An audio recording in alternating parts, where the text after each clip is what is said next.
ಕಾಂಗ್ರೆಸ್ನ ಪ್ರಭಾವಿ ಕಿಲಾಡಿ ಹೈಕಮಾಂಡ್ ನಾಯಕ ಕೆಸಿ ವೇಣುಗೋಪಾಲ್ಗೆ ಮುಖಭಂಗ ಆಗಿದೆ.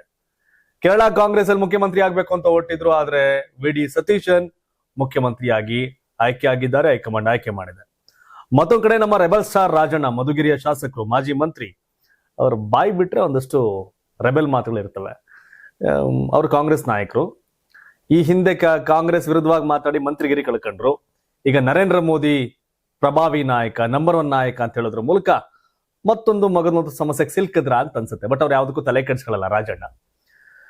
ಇನ್ನು ಹಿಜಾಬ್ ವಿಚಾರ ರಾಜ್ಯದಲ್ಲಿ ಬಹಳಷ್ಟು ಚರ್ಚೆ ಆಗ್ತಾ ಇದೆ.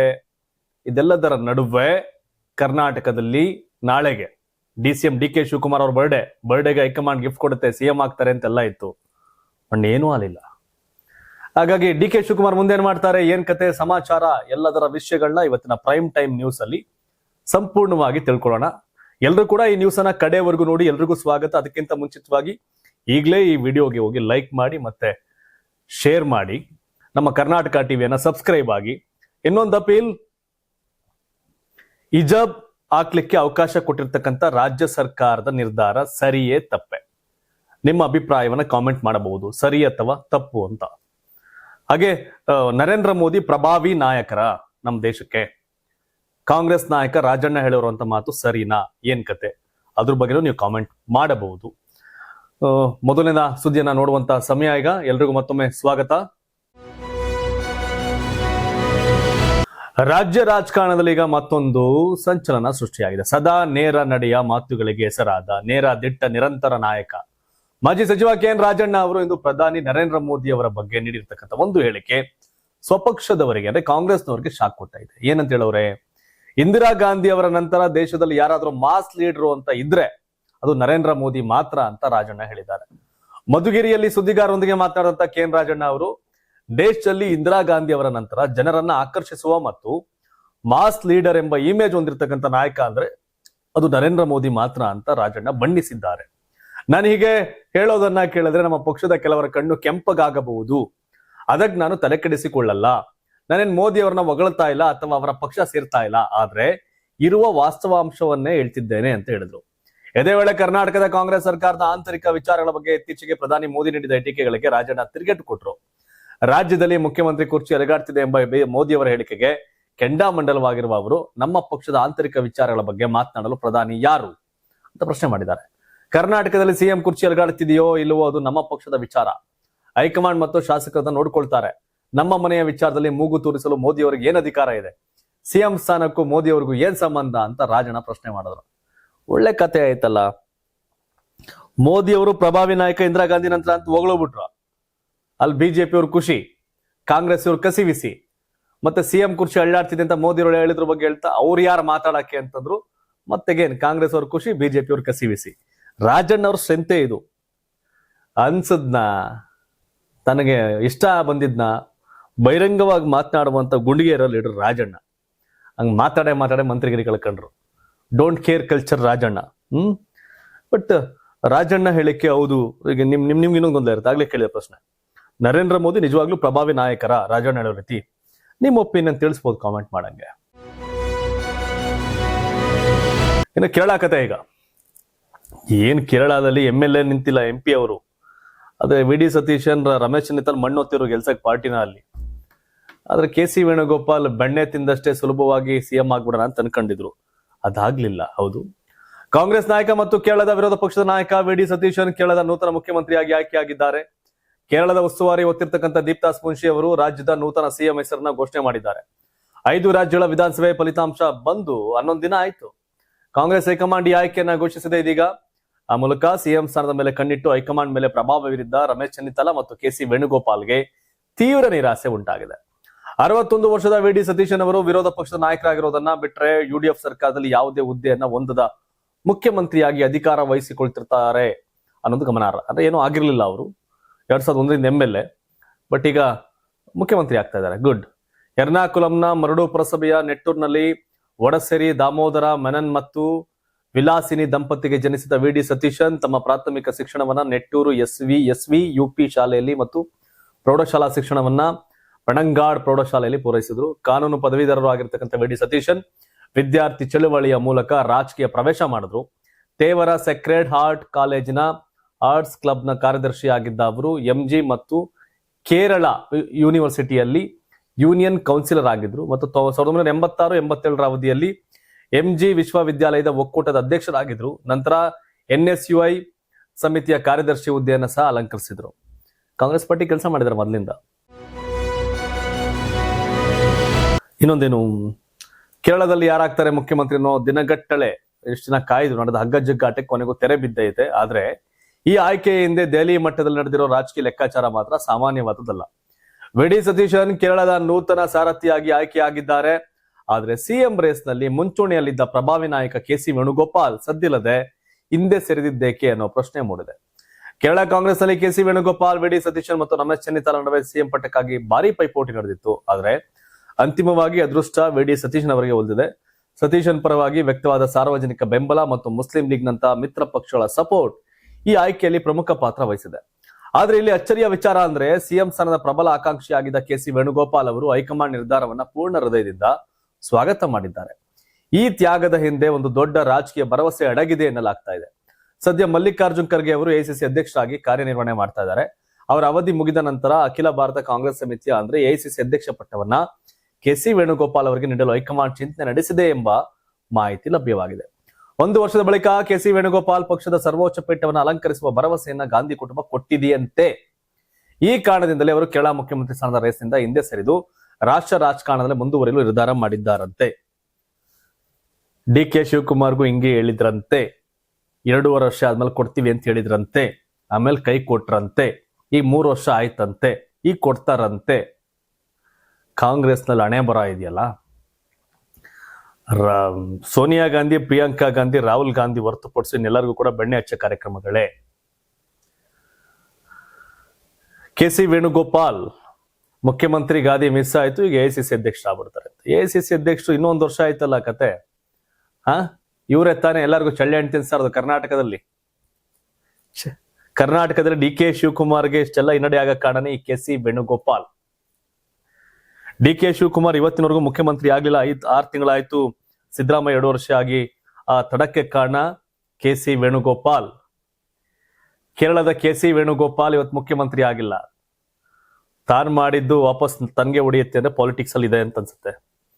ಆದ್ರೆ ವಿ.ಡಿ. ಸತೀಶನ್ಗಿಂತೇನು ಗ್ರೇಟ್ ಆಗಿಲ್ಲ KC ವೇಣುಗೋಪಾಲ್. ರಾಜ್ಯ ರಾಜಕೀಯದಲ್ಲಿ ಈಗ ದಳಪತಿ ಅಬ್ಬರ ಜೋರಾಗಿದೆ. ಹಿಜಾಬ್ ಆದೇಶದ ಹಿಂದಿರ್ತಕ್ಕಂಥ ವೋಟ್ ಬ್ಯಾಂಕ್ ರಾಜಕಾರಣದಿಂದ ಹಿಡಿದು ಬೆಂಗಳೂರಿನ ಹೆಸರಲ್ಲಿ ನಡೀತಿರ್ತಕ್ಕಂಥ ರಿಯಲ್ ಎಸ್ಟೇಟ್ ದಲ್ಲಾಳಿಯವರೆಗೆ ಕೇಂದ್ರ ಸಚಿವ HD ಕುಮಾರಸ್ವಾಮಿ ಸರ್ಕಾರವನ್ನ ಟೀಕೆ ಮಾಡಿದ್ದಾರೆ. ದಾವಣಗೆರೆ ಉಪಚುನಾವಣೆಯ ಎಫೆಕ್ಟ್ ನೋಡಿ ಕಾಂಗ್ರೆಸ್ ಹಿಜಾಬ್ಗೆ ಅವಕಾಶ ಕೊಟ್ಟಿದೆ ಅಂತ ಲೇವಡಿ ಮಾಡ್ತಿರೋ ಕುಮಾರಸ್ವಾಮಿ DK ಶಿವಕುಮಾರ್ ಮತ್ತು ಸಿದ್ದರಾಮಯ್ಯ ವಿರುದ್ಧ ಕೆಂಡಾಮಂಡಲರಾಗಿದ್ದಾರೆ. ಹಿಜಾಬ್ ವಿಚಾರದಲ್ಲಿ ಸರ್ಕಾರದ ದಿಢೀರ್ ಬದಲಾವಣೆಯನ್ನ ತೀವ್ರವಾಗಿ ಕುಮಾರಸ್ವಾಮಿ ಖಂಡಿಸಿದ್ದಾರೆ. ಹಿಜಾಬ್ ಕೇಸ್ ಇನ್ನು ಸುಪ್ರೀಂ ಕೋರ್ಟ್ ಅಲ್ಲಿದೆ. ಹೀಗಿರುವಾಗ ಅಧಿವೇಶನದಲ್ಲಿ ಚರ್ಚಿಸದೆ ಈ ಆದೇಶ ಯಾಕೆ ಬಂತು? ದಾವಣಗೆರೆ ಉಪಚುನಾವಣೆಯಲ್ಲಿ ಸಮುದಾಯದ ಮುನಿಸು ನೋಡಿ ಸರ್ಕಾರ ಹೆದರಿದೆ. ಮುಸ್ಲಿಂ ಮತಗಳನ್ನ ಉಳಿಸಿಕೊಳ್ಳಲು ಈ ನಾಟಕ ಆಡ್ತಿದ್ದಾರಾ ಅಂತ ಕಿಡಿಕಾಡಿದ್ರು. ಬೆಂಗಳೂರು ಅಭಿವೃದ್ಧಿಯ 6ನೇ ಗ್ಯಾರಂಟಿ ಬಗ್ಗೆ ಮಾತನಾಡಿದ HD ಕುಮಾರಸ್ವಾಮಿ ಇದು ಅಭಿವೃದ್ಧಿ ಅಲ್ಲ, ಬದಲಾಗಿ ರೈತರ ಭೂಮಿ ಲೂಟಿ ಮಾಡೋ ಪ್ಲಾನ್ ಅಂತ ಆರೋಪಿಸಿದ್ದಾರೆ. ಗ್ರೇಟರ್ ಬೆಂಗಳೂರು ಹೆಸರಲ್ಲಿ ಬಿಡದಿಯ 8 ಹಳ್ಳಿಗಳನ್ನ ಸೇರಿಸಿ ಟೌನ್ಶಿಪ್ ಮಾಡಲು ಹೊರಟಿದ್ದಾರೆ. ಇದು ರಿಯಲ್ ಎಸ್ಟೇಟ್ ಮಾಫಿಯಾಗೆ ದಾರಿ ಮಾಡಿಕೊಡೋ ತಂತ್ರ. ಈ ಮಾಫಿಯಾಗೆ ಸಿದ್ದರಾಮಯ್ಯ ಅವರನ್ನೇ ಬ್ರೋಕರ್ ಮಾಡಿಕೊಂಡಂತಿದೆ ಅಂತ ಕುಮಾರಸ್ವಾಮಿ ಹರಿಹಾಯ್ತಿದ್ದಾರೆ. ಇದೇ ವೇಳೆ DCM DK ಶಿವಕುಮಾರ್ ಅವರಿಗೆ ನೇರ ಎಚ್ಚರಿಕೆ ನೀಡಿರ್ತಕ್ಕಂಥ ಕುಮಾರಸ್ವಾಮಿ, ನಿಮ್ಮ ಧಮ್ಕಿಗಳೆಲ್ಲ ನಮ್ಮ ಹತ್ರ ನಡೆಯಲ್ಲ. ನೀವು ಯಾರ್ ಕಾಲ್ ಕಟ್ತೀರಿ ಅನ್ನೋದು ನಮ್ಗೆ ಗೊತ್ತು. ಇವತ್ತು DC-ಗಳು ನಿಮ್ಮ ಮಾತಿಗೆ ಸೈನ್ ಹಾಕಿ ಕುಳಿತಿದ್ದಾರೆ. ನಮ್ಮ ಫೋನ್ ಕರೆಗಳನ್ನ ಸ್ವೀಕರಿಸ್ತಾ ಇಲ್ಲ ಅಂತ ಸರ್ಕಾರದ ವಿರುದ್ಧ ಆಕ್ರೋಶ ಹೊರಹಾಕಿದ್ರು. ಸಿದ್ದರಾಮಯ್ಯನವರಿಗೂ ಬುದ್ಧಿ ಮಾತು ಹೇಳಿರೋ HDK ಕೊನೆಗಾಲದಲ್ಲಿ ಹೋಗ್ಬೇಕಾದ್ರೆ ಗೌರವಯುತವಾಗಿ ಹೆಸರು ತಕೊಂಡು ಹೋಗಿ. DK ಶಿವಕುಮಾರ್ ಮಾತು ಕೇಳಿ ದಲ್ಲಾಳಿ ಆಗ್ಬೇಡಿ ಅಂತ ಹೇಳಿದ್ದಾರೆ. ಕುಮಾರಸ್ವಾಮಿ ಅವರು ಏನಪ್ಪಾ ಸಿದ್ದರಾಮಯ್ಯ DK ಇಬ್ರು ಬಗ್ಗೆನೂ ಮಾತಾಡಿದ್ದಾರೆ. ಚುನಾವಣೆ ಬರುತ್ತೆ ಹೋಗುತ್ತೆ, ಅಧಿಕಾರಿಗಳ ಮಾತು ಕೇಳ್ತಾ ಇಲ್ಲ, ಫೋನ್ ಎತ್ತಾ ಇಲ್ಲ ಅಂತೀರಿ. ರಾಮನಗರದ DC, ರಾಮನಗರದ SP, ರಾಮನಗರದಲ್ಲಿರೋ ತಹಶೀಲ್ದಾರ್ಗಳು, ರಾಮನಗರದ ಅಧಿಕಾರಿಗಳು ನಿಮ್ಮ ಮಾತು ಕೇಳ್ತಾ ಇಲ್ವಾ ಅಂದ್ರೆ ಆಶ್ಚರ್ಯ. ಅಧಿಕಾರಿಗಳು ಬಂದ್ರೆ 30 ವರ್ಷಕ್ಕೆ ಜಾಯ್ನರ್ 60 ವರ್ಷದವರೆಗೆ ಇರ್ತಾರೆ. ರಾಜಕಾರಣಿಗಳು 5 ವರ್ಷ ಅವರು, 5 ವರ್ಷ ಇವರು. ಆದ್ರೆ ಅಧಿಕಾರಿಗಳು ಅಧಿಕಾರ ಇರೋರ್ಗೆ ಸಹಜವಾಗಿ ಈಗ ಮಾತುಗಳ ಸನ್ನಿವೇಶ ಬಂದ್ಬಿಟ್ಟಿದ್ದಾರೆ ದೇಶಾದ್ಯಂತ. ಏನ್ ಮಾಡ್ತೀರಿ? ನೀವು ಬಂದ ನಿಮ್ ಬೇಕಾದವ್ರು ಹಾಕತ್ತೀರಿ. ನೀವ್ ಹೇಳಿದ ಕೆಲಸ ಮಾಡಿದಾರನ್ನ ನೀರು ಹೇಳಿದಾರ ಜಾಗಕ್ಕೆ ಹಾಕ್ತಿರಿ, ಅತ್ಲ ಕಡೆಗೆ ಇತ್ಲ ಕಡೆಗೆ. ಬಟ್ ಬುರ್ಕಾ ಹಿಜಾಬ್ ಹಾಕಕ್ಕೆಲ್ಲ ಅವಕಾಶ ಕೊಟ್ಟಿದ್ದೀರಿ ಬಿಕಾಸ್ ಆಫ್ ದಾವಣಗೆರೆ. ಬೆಳವಣಿಗೆ ಆಗ್ತಿರೋ ಸತ್ಯ. ಮುಸಲ್ಮಾನರು ಕಾಂಗ್ರೆಸ್ ಇಂದ ಒಂದಷ್ಟು ದೂರ ಸರಿತಾ ಇದ್ದಾರೆ. ಅದರ ಇಂಪ್ಯಾಕ್ಟ್ 18-20 ಸಾವಿರ ಓಟು ಸ್ಪ್ಲಿಟ್ ಆಯ್ತು. ಒದ್ದಾಡಿ ಗುದ್ದಾಡಿ ಕಡೆಗಳಿಗೆ ಸಮರ್ತು ಗೆದ್ರು. ಬಟ್ ಈಗ 16ನೇ ತಾರೀಕು ಅವ್ರ ಸಮಾವೇಶ ಬೇರೆ ಇದೆ ಮುಸಲ್ಮಾನರದು. ನೋಡೋಣ ಏನಾಗುತ್ತೆ. ಕುಮಾರಸ್ವಾಮಿ ಅವ್ರದ್ದಾಯ್ತು. ಈಗ ಅವರ ಪುತ್ರ ನಿಖಿಲ್, ಯುವ ಘಟಕದ ರಾಜ್ಯಾಧ್ಯಕ್ಷ ನಿಖಿಲ್, ಸಿದ್ದರಾಮಯ್ಯನವರು ತವರಲ್ಲೇ ನಿಂತ್ಕೊಂಡು ಸವಾಲ್ ಹಾಕೋರು ಸಿದ್ದರಾಮಯ್ಯವ್ರಿಗೆ. ಏನಂತ? ಸಿದ್ದರಾಮಯ್ಯ ಅವರು ಸದನದ ಒಳಗಡೆ JDS 17 ಸ್ಥಾನದಿಂದ ಸಿಂಗಲ್ ಡಿಜಿಟ್ಗೆ ಬರುತ್ತೆ ಅಂತ ಅಪಹಾಸ್ಯ ಮಾಡಿದ್ದಾರೆ.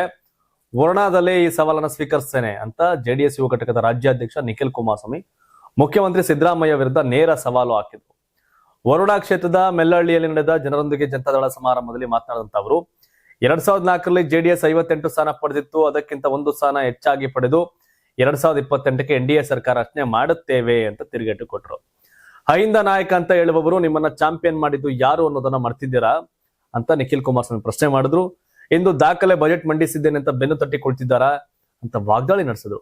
ಸಮಾಜವಾದಿ ಅಂತ ಗುರುತಿಸಿಕೊಳ್ಳುವುದಕ್ಕೆ ಪಕ್ಷ ಯಾವುದು, ನಾಯಕರು ಯಾರು ಅಂತ ಸಿದ್ದರಾಮಯ್ಯ ಅವರನ್ನ ಪ್ರಶ್ನಿಸಿದ ಅವರು, ನಮ್ಮ ಪಕ್ಷದಿಂದ ರಾಜಕೀಯವಾಗಿ ಬೆಳೆದು ಉಂಡು ತಿಂದು ಬೆಳೆದವರು ಮನೆಗೆ ದ್ರೋಹ ಮಾಡಿದ್ದಾರೆ ಅಂತ ಸದನದ ಒಳಗೆ ಏನು ಆ ನಂಬರ್ ಅದಕ್ಕಿಂತ ನಾವು ಜಾಸ್ತಿ ತೆಗಿಯಲ್ಲ ಅಂತ ಹೇಳ್ತಾ ಇದೀರಲ್ವಾ, ನೀವಿದ್ದಾಗ ಏನು 58 ಗೆದ್ದಿದ್ವಲ್ಲ ಅದಕ್ಕಿಂತ ಜಾಸ್ತಿ ಗೆಲ್ತೀವಿ. ಕಾಂಗ್ರೆಸ್ ಸರ್ಕಾರದ ಭ್ರಷ್ಟಾಚಾರ, ಕುರ್ಚಿ ಕದನ, ಸುಳ್ಳು ಪ್ರಚಾರದಿಂದ ರಾಜ್ಯದ ವ್ಯವಸ್ಥೆ ಮುರಾಬಟ್ಟೆ ಆಗೋಗಿದೆ. ಕಳೆದ 3 ವರ್ಷಗಳಲ್ಲಿ SCP TSP ಅಡಿ ದಲಿತ ಅಭಿವೃದ್ಧಿಗೆ ನಿಗದಿಯಾಗಿದ್ದ 29,764 ಕೋಟಿ ಹಣವನ್ನು ಗ್ಯಾರಂಟಿ ಯೋಜನೆಗಳಿಗೆ ವರ್ಗಾಯಿಸಲಾಗಿದೆ. ಅನುದಾನವನ್ನು 190 ಕೋಟಿಯಿಂದ 50 ಕೋಟಿ ಇಳಿಸಿ 140 ಕೋಟಿ ಕಡಿತ ಮಾಡಿರೋದು ದಲಿತರಿಗೆ ಮಾಡಿದ ದ್ರೋಹ ಅಂತ ನಿಖಿಲ್ ಕುಮಾರಸ್ವಾಮಿ ಕಿಡಿಕಾರಿದ್ರು. ದಲಿತರಿಗೆ ಕಾಂಗ್ರೆಸ್ ಅನ್ಯಾಯ ಮಾಡಿದ್ರೆ ದಲಿತರು ಕಾಂಗ್ರೆಸ್ಗೆ ಪಾಠ ಕಲಿಸ್ತಾರೆ. ಅಂಡ್ 2ನೇ ಸವಾಲು, ನೀವು ಬಿಜೆಪಿ ಜೊತೆ ಮೈತ್ರಿ ಆಗಿದ್ದೀರಿ, ಹೆಚ್ಚು ಕಮ್ಮಿ 3ನೇ 1 ಭಾಗ ಸೀಟ್ ತಗೋಬೇಕು ಅಂತಿದ್ದೀರಿ. ಅಂದ್ರೆ ಒಂದು 75 ಸೀಟ್ ತಗೋಬೇಕು. 75 ತಗೊಂಡ್ರು ಒಂದು 50 ಮೇಲೆ 60 ಮೇಲೆ ಗೆದ್ಕತೀವಿ ಅನ್ನೋ ವಿಶ್ವಾಸ ನಿಮ್ಗೆ. ಮುಂದಿನ ಚುನಾವಣೆ ಇನ್ನು 2 ವರ್ಷ 22 ತಿಂಗಳು ಬಾಕಿ ಇದೆ ಅಷ್ಟೇ. ಕರೆಕ್ಟ್ ಆಗಿ ಮೇ 2027 ಮೇ 28 ಮೇಗ್ ನಮ್ದು ಆಲೆ ಓಟಿ ಮುಗಿದು ಕೌಂಟಿಂಗ್ ಹತ್ರ ಬಂದ್ಬಿಟ್ಟಿರ್ತೀವಿ. ನೋಡೋಣ ಜನ ಏನ್ ತೀರ್ಮಾನ ತಗೋತಾರೆ ಅಂತ. ನೀವೆಲ್ಲ ನೋಡ್ತಿರೋರು ಏನನ್ಸುತ್ತೆ, ಮುಂದಿನ ವಿಧಾನಸಭೆ ಚುನಾವಣೆಯಲ್ಲಿ ರಾಜ್ಯದಲ್ಲಿ ನಿಮ್ಮ ಆಯ್ಕೆ ಯಾರು? ಕಾಂಗ್ರೆಸ್ ಅಥವಾ ಬಿಜೆಪಿ JDS? ಕಾಮೆಂಟ್ ಮಾಡಬಹುದು. ನಿಮ್ ಕ್ಷೇತ್ರ ಯಾವುದು, ಅಲ್ಲಿ ಯಾರು MLA ಮಾಡ್ತೀರಿ ಅಂತ ಕೂಡ ಕಾಮೆಂಟ್ ಮಾಡಿ. ಈಗಲೇ ಹೋಗಿ. ಪಶ್ಚಿಮ ಏಷ್ಯಾದಲ್ಲಿ ಇರಾನ್ ಮತ್ತು ಅಮೆರಿಕ ನಡುವಿನ ಯುದ್ಧವು ಜಾಗತಿಕ ಇಂಧನ ಭದ್ರತೆಯ ದೊಡ್ಡ ಸಮಸ್ಯೆಯನ್ನು ಹುಟ್ಟುಹಾಕಿದೆ. ಯುದ್ಧದ ಕಾರಣದಿಂದಾಗಿ ಹಾರ್ಮುಜ್ ಜಲಸಂಧಿ ಮುಚ್ಚಿತ್ತು. ಗಲ್ಫ್ ದೇಶಗಳಿಂದ ಬರಬೇಕಿದ್ದ ತೈಲ ಮತ್ತು ಅನಿಲ ಟ್ಯಾಂಕರ್ಗಳು ಅರ್ಧಕ್ಕೆ ನಿಂತಿತ್ತು. ಭಾರತವು ತನ್ನ ಕಚ್ಚಾ ತೈಲದ ಅಗತ್ಯಗಳನ್ನು 90% ಆಮದು ಮಾಡಿಕೊಳ್ಳೋದ್ರಿಂದ ಮತ್ತು ತೈಲ ಬೆಲೆ ಬ್ಯಾರೆಲ್ಗೆ $105ಕ್ಕೆ ಏರಿರೋದ್ರಿಂದ ಆರ್ಥಿಕತೆ ಮೇಲೆ ಭಾರಿ ಒತ್ತಡ ಬಿದ್ದಿತ್ತು. ಸದ್ಯಕ್ಕೆ ಭಾರತಕ್ಕೆ ಹಾರ್ಮುಜ್ ಜಲಸಂಧಿ ಬಾಗಿಲು ತೆರೆದಿದೆ. ಆದರೆ ಭವಿಷ್ಯದಲ್ಲಿ ಏನಾಗುತ್ತೆ ಅಂತ ಈಗಲೇ ಹೇಳೋಕ್ಕಾಗಲ್ಲ. ಈ ಕಠಿಣ ಪರಿಸ್ಥಿತಿಯನ್ನ ಎದುರಿಸಲು ಭಾರತ ಈಗ ಮಧ್ಯಪ್ರಾಚ್ಯ ಭಾರತ ಆಳ ಸಮುದ್ರ ಪೈಪ್ಲೈನ್ ಯೋಜನೆಯನ್ನ ತ್ವರಿತಗತಿಯಲ್ಲಿ ಕೈಗೆತ್ತಿಕೊಂಡಿದೆ. ಭಾರತ ಓಮನ್ ಜಲಾಂತರ್ಗಾಮಿ ಅನಿಲ ಪೈಪ್ಲೈನ್ ಸುಮಾರು 2000 ಕಿಲೋಮೀಟರ್ ಉದ್ದದ ಬೃಹತ್ ಯೋಜನೆಯಾಗಿದೆ. ಇದು ವಿಶ್ವದ ಅತ್ಯಂತ ಸವಾಲಿನ ಕೆಲಸವಾಗಿದ್ದು ಸಮುದ್ರ ತಳದಲ್ಲಿ 3450 ಮೀಟರ್ ಆಳದಲ್ಲಿ ಪೈಪ್ಲೈನ್ ಅಳವಡಿಸಲಾಗುತ್ತದೆ. ಓಮನ್ ಕರಾವಳಿಯಿಂದ ನೇರವಾಗಿ ಗುಜರಾತ್ಗೆ ಸಂಪರ್ಕ ಕಲ್ಪಿಸುವ ಈ ಯೋಜನೆಗೆ ಸುಮಾರು 40,000 ಕೋಟಿ ರು ವೆಚ್ಚವಾಗಲಿದ್ದು ಪೂರ್ಣಗೊಳ್ಳಲು 5 ರಿಂದ 7 ವರ್ಷ ಬೇಕಾಗಬಹುದು. ಹಾರ್ಮುಜ್ ಜಲಸಂಧಿಯ ಪ್ರಸ್ತುತ ಮುಚ್ಚುವಿಕೆಯು ಗಲ್ಫ್ ರಾಷ್ಟ್ರಗಳಿಗೆ ಭಾರತದ ಅನಿಲ ಮತ್ತು ತೈಲ ಸರಬರಾಜಿನ ಮೇಲೆ ತೀವ್ರ ಪರಿಣಾಮ ಬೀರಿದೆ. ಇದರಿಂದಾಗಿ ಟ್ಯಾಂಕರ್ಗಳನ್ನು ಅವಲಂಬಿಸುವುದಕ್ಕಿಂತ ಪೈಪ್ಲೈನ್ ಸುರಕ್ಷಿತ ಆಯ್ಕೆಯಾಗಿದೆ ಅಂತ ಹೇಳ್ತಾ ಇದ್ದಾರೆ. ನಾಳೆ ಪೈಪ್ ಹೋಗೈತೆ ಅಂತ ಗೊತ್ತಿರೋಣ ಅವ್ರಿಗೆ. ಆ ಪೈಪ್ ಡ್ಯಾಮೇಜ್ ಮಾಡೋದು ಏನ್ ಮಾಡೋದು, ಮೇಲೆ ಸರಿ ಮಾಡ್ಕೊಳ್ಳೋದು ಅಂತಿದ್ರೆ ಸರಿ ಮಾಡ್ಕೊಳ್ಳೋದು. ಬಟ್ ಅದು ದೊಡ್ಡ ಸಾಹಸ, 40,000 ಕೋಟಿ ಬೇಕು. ಆ ಪೈಪ್ ಹಾಕೊಳ್ಳೋದು ದೇಶದವರ ವಿರುದ್ಧ ಬಂದ್ಬಿಟ್ಟು ಏನ್ ಮಾಡೋದು? ಇರಾನೇ ನಮ್ಗೆ ಹಾಕೊಂಡು ಗುಮ್ತಿದೆ. ಈಗ ಅವರೇ ತಾನೇ ಮಾಡ್ತಿರೋದಿಲ್ಲ.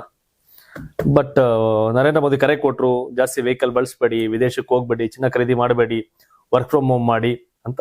ತೈಲದ ಮೇಲೆ ನಾವು ಡಿಪೆಂಡ್ ಆಗಿದ್ವಿ ಬೇರೆ ದೇಶದ ಮೇಲೆ. ಆ ಬೆಲೆ ಅಲ್ಲಿದ್ರ ಮೇಲೆ ಡಿಪೆಂಡ್ ಆಗುತ್ತೆ. ಸೊ ಹಾಗಾಗಿ ಆಗ ಬೇರೆ ಬೇರೆ ಬೆಲೆಗಳೆಲ್ಲ ಏರಿಕೆ ಆಗ್ಬಿಡುತ್ತೆ. EV ಬಳಸಿ ಇವೆಲ್ಲ ಹೇಳ್ತಾ ಇದ್ದಾರೆ. ಯಾರ್ಯಾರ ಹತ್ರ EV ಇದೆ, ನರೇಂದ್ರ ಮೋದಿ ಅವರ ಕೋರಿಕೆ ಬಗ್ಗೆ ತಾವೇನು ಹೇಳ್ತೀರಿ?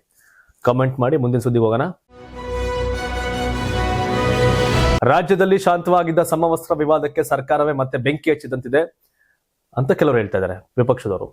ಹಿಜಾಬ್ ಧರಿಸಬಹುದು, ಆದರೆ ಕೇಸರಿ ಶಾಲು ಹಾಕುವಂತಿಲ್ಲ ಅನ್ನೋ CM ಸಿದ್ದರಾಮಯ್ಯ ಅವರ ಹೇಳಿಕೆಗೆ ಈಗ ರಾಜ್ಯಾದ್ಯಂತ ಬಿಜೆಪಿ ಆಕ್ರೋಶವನ್ನು ವ್ಯಕ್ತಪಡಿಸಿದೆ. ಸರ್ಕಾರದ ಈ ನಿರ್ಧಾರದ ವಿರುದ್ಧ ಬಿಜೆಪಿ ನಾಯಕರು ಕೆಂಡಾಮಂಡಲರಾಗಿದ್ದಾರೆ. ವಿಧಾನಸೌಧವನ್ನೇ ಕೇಸರಿಮಯ ಮಾಡ್ತೀವಿ ಅಂತ ಈಶ್ವರಪ್ಪ ಎಚ್ಚರಿಸಿದ್ರು.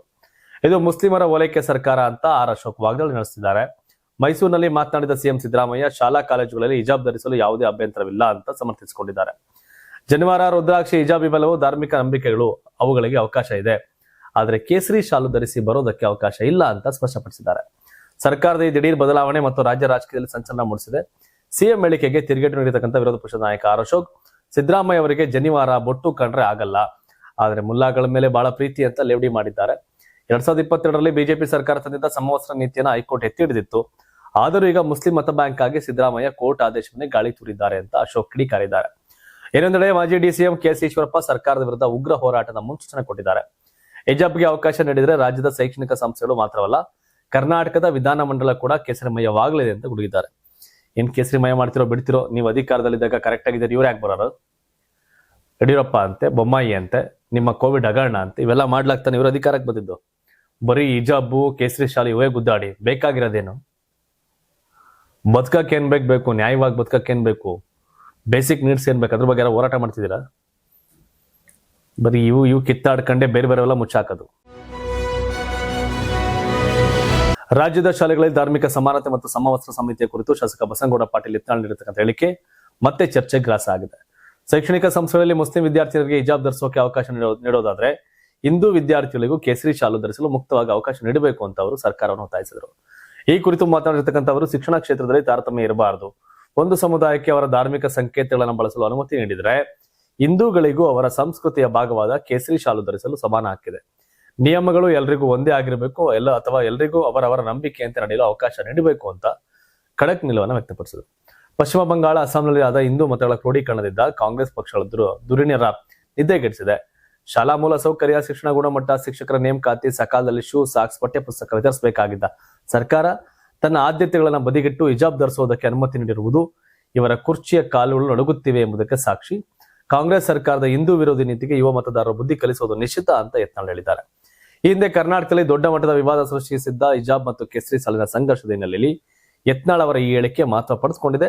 ನ್ಯಾಯಾಲಯದ ಆದೇಶ ಮತ್ತು ಸರ್ಕಾರದ ನಿಯಮಗಳ ನಡುವೆಯೂ ಈ ವಿಷಯ ಪದೇ ಪದೇ ಮುನ್ನೆಲೆಗೆ ಬರ್ತಿದ್ದು, ಶೈಕ್ಷಣಿಕ ವಲಯದಲ್ಲಿ ಸಮವಸ್ತ್ರ ಸಮಿತಿಯ ಕಟ್ಟುನಿಟ್ಟಾದ ಪಾಲನೆ ಕುರಿತು ಸಾರ್ವಜನಿಕ ವಲಯದಲ್ಲಿ ಈಗ ಹೊಸ ಸಂಚಲನ ಮೂಡಿಸಿದೆ. ಹಿಜಾಬು, ಈ ಕೇಸರಿ ಶಾಲ್ ಇವೆಲ್ಲ ಬೇಕಾ? ರಾಜ್ಯ ಸರ್ಕಾರ ಹಿಜಾಬ್ಗೆ ಅವಕಾಶ ಕೊಟ್ಟಿದೆ, ಕೇಸರಿ ಶಾಲ್ಗೆ ಅವಕಾಶ ಕೊಟ್ಟಿಲ್ಲ ಅನ್ನೋ ಬಿಜೆಪಿ ನಾಯಕರ ಬಗ್ಗೆ ತಾವೇನು ಹೇಳ್ತೀರಿ? ಹಿಜಾಬ್ ಬೇಕಾ, ಕೇಸರಿ ಶಾಲ್ ಬೇಕಾ? ಒಪಿನಿಯನ್ ತಿಳಿಸಿ. ಮುಸಲ್ಮಾನ ಸಮುದಾಯ ಹಿಜಾಬ್ ಬೇಕು ಅಂತ ಹೇಳಿತ್ತು, ಬಟ್ ಕೇಸರಿ ಶಾಲ್ ಬೇಕು ಅನ್ನೋ ಬಿಜೆಪಿ ನಾಯಕರ ಒಪಿನಿಯನ್ ಬಗ್ಗೆ ತಾವೇನು ಹೇಳ್ತೀರಿ? ಕಾಮೆಂಟ್ ಮಾಡಬಹುದು.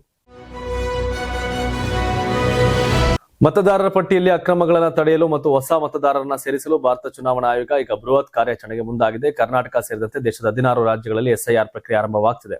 ಮುಖ್ಯ ಚುನಾವಣಾ ಆಯುಕ್ತ ಜ್ಞಾನೇಶ್ ಕುಮಾರ್ ಅವರು ಈ ಬಾರಿ ಮತದಾರರ ಪಟ್ಟಿಯನ್ನ ದೋಷ ಮುಕ್ತಗೊಳಿಸಲು ಕಟ್ಟುನಿಟ್ಟಿನ ಕ್ರಮ ಕೈಗೊಂಡಿದ್ದಾರೆ. ಕರ್ನಾಟಕ ಸೇರಿದಂತೆ ಒಟ್ಟು 16 ರಾಜ್ಯಗಳು ಮತ್ತು 3 ಕೇಂದ್ರಾಡಳಿತ ಪ್ರದೇಶಗಳಲ್ಲಿ ಈ ಪ್ರಕ್ರಿಯೆ ನಡೆಯಲಿದೆ. ಹವಾಮಾನ ವೈಪರೀತ್ಯ ಕಾರಣದಿಂದಾಗಿ ಜಮ್ಮು ಕಾಶ್ಮೀರ, ಲಡಾಖ್ ಮತ್ತು ಹಿಮಾಚಲ ಪ್ರದೇಶಗಳನ್ನ ಸದ್ಯಕ್ಕೆ ಹೊರಗಿಡಲಾಗಿದ್ದು, ಉಳಿದ ರಾಜ್ಯಗಳಲ್ಲಿ ಹಂತ 3 ಪರಿಷ್ಕರಣೆ ಶುರುವಾಗಲಿದೆ. ಕರ್ನಾಟಕ, ಆಂಧ್ರಪ್ರದೇಶ, ತೆಲಂಗಾಣ, ಮಹಾರಾಷ್ಟ್ರ, ಹರಿಯಾಣ, ಪಂಜಾಬ್, ಒಡಿಶಾ, ಜಾರ್ಖಂಡ್, ಅರುಣಾಚಲ ಪ್ರದೇಶ, ಮಣಿಪುರ, ಮೇಘಾಲಯ, ಮಿಜೋರಾಂ, ನಾಗಾಲ್ಯಾಂಡ್, ಸಿಕ್ಕಿಂ, ತ್ರಿಪುರಾ, ಉತ್ತರಾಖಂಡ, ಕೇಂದ್ರಾಡಳಿತ ಪ್ರದೇಶಗಳಾದ ದೆಹಲಿ, ಚಂಡೀಗಢ, ದಾದ್ರಾ ಮತ್ತು ನಗರ ಹವೇಲಿ ಹಾಗೂ ದಮನ್ ದಿಯು ನಲ್ಲಿ ಈ ಎಸ್ಐಆರ್ ನಡೆಯಲಿದೆ. ಈ ಪರಿಷ್ಕರಣೆಯ ಮುಖ್ಯ ಉದ್ದೇಶವೇ ನಕಲಿ ಮತದಾರರನ್ನ ಪತ್ತೆ ಹಚ್ಚುವುದು, ಮರಣ ಹೊಂದಿದವರನ್ನ ಶಾಶ್ವತವಾಗಿ ಬೇರೆಡೆಗೆ ವಲಸೆ ಹೋದವರು ಮತ್ತು 1ಕ್ಕಿಂತ ಹೆಚ್ಚು ಕಡೆ ಹೆಸರಿರುವವರನ್ನ ಪಟ್ಟಿಯಿಂದ ತೆಗೆದುಹಾಕಲಾಗುತ್ತದೆ. ದೇಶಾದ್ಯಂತ ಸುಮಾರು 36.73 ಕೋಟಿ ಮತದಾರರನ್ನ ತಲುಪುವ ಈ ಗುರಿಯನ್ನ ಆಯೋಗ ಹೊಂದಿದೆ. ಇದಕ್ಕಾಗಿ 3,94,00,000ಕ್ಕೂ ಹೆಚ್ಚು ಬೂತ್ ಮಟ್ಟದ ಅಧಿಕಾರಿಗಳು ನಿಮ್ಮ ಮನೆ ಬಾಗಿಲಿಗೆ ಬರಲಿದ್ದಾರೆ. ಹೊಸದಾಗಿ ಮತದಾರರ ಪಟ್ಟಿಗೆ ಸೇರ್ಪಡೆಯಾಗುವ ಯುವಕರಿಗೆ ಆಯೋಗ ಮಹತ್ವದ ಮಾಹಿತಿಯನ್ನು ಕೊಟ್ಟಿದೆ. ಒಳ್ಳೆ ಬೆಳವಣಿಗೆ ಮಾಡಿ. ಅದು ನಂದೀಗ ಬೆಂಗಳೂರಲ್ಲಿ ಒಂದೈತೆ, ಮಂಡ್ಯದಲ್ಲಿ ಒಂದೈತೆ. ಬೆಂಗಳೂರಿಗೆ ಹೋಗುತ್ತೆ, ಲೈಕ್ ಬೆಂಗಳೂರು ಬಂದಾಗೆಲ್ಲ ಮಾಡ್ಕೊಂಡ್ವಿ. ಫಸ್ಟ್ ಎಲ್ಲ ಹಂಗೆ ಇತ್ತಲ್ಲ ಕತೆ. ಈಗ ಬೆಂಗಳೂರಲ್ಲಿರೋ 1.25 ಕೋಟಿ ಜನ ವೋಟ್ ಹಾಕಲ್ಲ, 50% ಅಂತಾರಲ್ಲ, ಇಲ್ಲಿ ಇರೋರೆಲ್ಲ ಡಬಲ್ ಮಾಡ್ಕೊಂಡವ್ರು. ಊರಲ್ಲಿ ಒಂದಿರುತ್ತೆ, ಇಲ್ಲೊಂದಿರುತ್ತೆ. ಹಾಗಾಗಿ ಪರಿಷ್ಕರಣೆ ಬೇಕೇ ಬೇಕು, ತಪ್ಪೇನಲ್ಲ, ಕರೆಕ್ಟ್ ಇದೆ. ಉತ್ತರ ಪ್ರದೇಶದಾದ್ಯಂತ ಭಾರೀ ಮಳೆ ಮತ್ತು ಬಿರುಗಾಳಿಗೆ ಈವರೆಗೆ 104 ಜನರು ಸಾವನ್ನಪ್ಪಿದ್ದಾರೆ. ಪ್ರಯಾಗ್ರಾಜ್ನಲ್ಲಿ ಅತ್ಯಧಿಕ 21 ಜನ ಬಲಿಯಾಗಿದ್ದಾರೆ. ಮಳೆ ಹೊಡೆತಕ್ಕೆ 53 ಜನರಿಗೆ ಗಾಯಗಳಾಗಿವೆ. 98 ಮನೆಗಳು ಹಾನಿಗೊಂಡಿವೆ. 130 ಜಾನುವಾರುಗಳು ಸಾವಿಗೀಡಾಗಿವೆ. ಮರಗಳು ಮತ್ತು ವಿದ್ಯುತ್ ಕಂಬಗಳು ಧರೆಗುರುಳಿವೆ. ರಾಜ್ಯಾದ್ಯಂತ ಹಲವಾರು ಮನೆಗಳು ಹಾನಿಗೊಳಗಾಗಿವೆ. ಮುಖ್ಯಮಂತ್ರಿ ಯೋಗಿ ಆದಿತ್ಯನಾಥ್ ಅವರು ಸಾವಿಗೆ ಸಂತಾಪ ಸೂಚಿಸಿದ್ದು 24 ಗಂಟೆಗಳ ಒಳಗೆ ಆರ್ಥಿಕ ನೆರವು ನೀಡಲು ಆದೇಶಿಸಿದ್ದಾರೆ. ಬದೋಯಿಯಲ್ಲಿ 18, ಮಿರ್ಜಾಪುರದಲ್ಲಿ 15, ಫತೇಪುರದಲ್ಲಿ 10, ಉನ್ನಾವ್ನಲ್ಲಿ ಮತ್ತು ಬದೌನ್ನಲ್ಲಿ ತಲಾ 6, ಪ್ರತಾಪ್ಗಢ ಮತ್ತು ಬರೇಲಿಯಲ್ಲಿ ತಲಾ 4 ಮತ್ತು ಸೀತಾಪುರ, ರಾಯ್ಬರೇಲಿ ಮತ್ತು ಚಂದೌಲಿಯಲ್ಲಿ ತಲಾ 2 ಸಾವನ್ನಪ್ಪಿದ್ದಾರೆ. ಕಾನ್ಪುರ್, ದೇಹ, ತರ್ದೋಯಿ ಮತ್ತು ಸಂಬಾಲ್ನಿಂದಲೂ 2 ಸಾವುಗಳು ವರದಿಯಾಗಿವೆ. ಕೌಶಂಬಿ, ಶಾಜಾನ್ಪುರ, ಸೋನ್ಭದ್ರಾ ಮತ್ತು ಲಿಖಿಂಪುರದಲ್ಲಿ ತಲಾ 1 ಮೃತಪಟ್ಟಿದ್ದಾರೆ.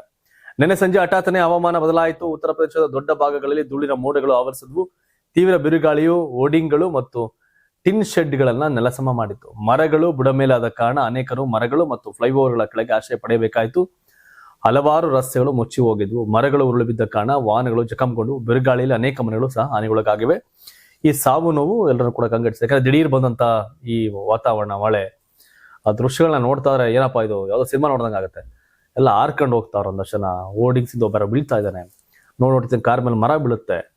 ಇವೆಲ್ಲವೂ ಕೂಡ ಬಹಳ ಸಾವು ನೋವಿಗೆ ಕಾರಣ ಆಗಿದೆ. ನಮ್ಮ ಬೆಂಗಳೂರಲ್ಲಿ ಲಾಸ್ಟ್ ಟೈಮ್ ಮಳೆ ಬಂದಾಗಲೂ ಕೂಡ ಇದೇ ಆಗಿತ್ತು. ಬರೀ 1 hour ಮಳೆ ಇಡೀ ಬೆಂಗಳೂರನ್ನ ಸ್ತಬ್ಧ ಮಾಡ್ಬಿಟ್ಟಿತ್ತು. ಹಂಗೆ ಪ್ರಕೃತಿ ಸ್ಟ್ರಾಂಗ್. ನಾವುಗಳಲ್ಲ, ಯಾವ ಅಣುಬಾಂಬ್ ಕ್ಷಿಪಣಿ ಯಾವುದು, ಪ್ರಕೃತಿ ಮುನಿದ್ರೆ ಎಲ್ಲಾನು ಮುಗಿಸುತ್ತೆ. ನೀವು ತಾವೇನ್ ಹೇಳ್ತೀರಿ? ಪ್ರಕೃತಿ ಮಾನವನ ಸಂಘರ್ಷ. ತಮ್ಮ ಅಭಿಪ್ರಾಯ ತಿಳಿಸಿ. ಧನ್ಯವಾದ. ಇದು ಕರ್ನಾಟಕ ಟಿವಿ, ಕನ್ನಡಿಗರ ಧ್ವನಿ. ನೀವು ಸಣ್ಣ ಆಗ್ಬೇಕಲ್ವಾ? ಅದು ಒಂದು ಉತ್ತಮ ಆಹಾರದಿಂದ ಸಣ್ಣ ಆಗ್ಬೇಕಲ್ವಾ? ಪ್ರತಿದಿನ ನಮ್ಮ ಜೀನಿ ಸ್ಲಿಮ್ ನ ಯೂಸ್ ಮಾಡಿ ಯಾವುದೇ ಸೈಡ್ ಎಫೆಕ್ಟ್ ಇಲ್ದಂಗೆ ನೀವು ಸಣ್ಣ ಆಗ್ತೀರಾ.